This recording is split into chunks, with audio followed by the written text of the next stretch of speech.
Create summary with pivot table. Pivot table, one of the good feature of Excel. If you want to summarize your data and you want to analyze your data, you can use the pivot option.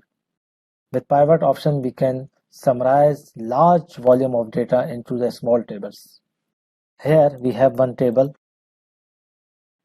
which is containing the sales information. So just go to insert, click on the pivot table. This will automatically select the range, but if you want to change the range, you can click here and change the range. And if you want to copy this pivot table in somewhere in the location, just click here and give the location, another sheet reference.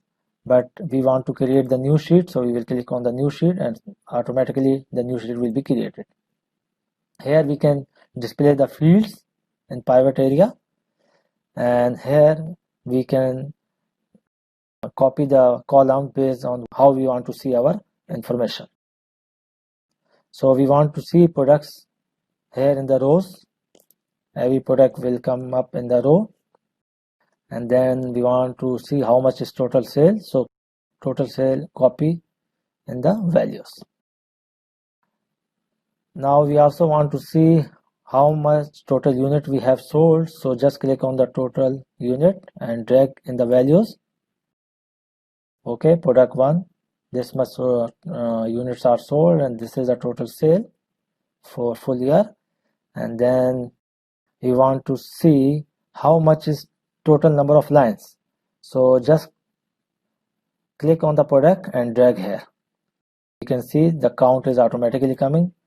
Product 1 have been sold 14 times, 5 times, 10 times, product 4, so on. And if you want to change anything, you can change here. Value, field setting, maximum, minimum, whatever you want to do. So suppose we want to see how much total units sold as a maximum, we will click here, field setting, maximum. So maximum for product 1 is 88, for product 2 is 96, product 3 is 98 again. We can also remove this if you want to remove. And next we want to see total sale agent wise. So we will click on the sale agent and drag into the columns. So this is the grand total is coming for product 1, and agent wise, sale agent wise, we can also see the summary for each agent. This is almost 609,000, 478,000, 278,000 plus. So for every sale agent we can also see the summary.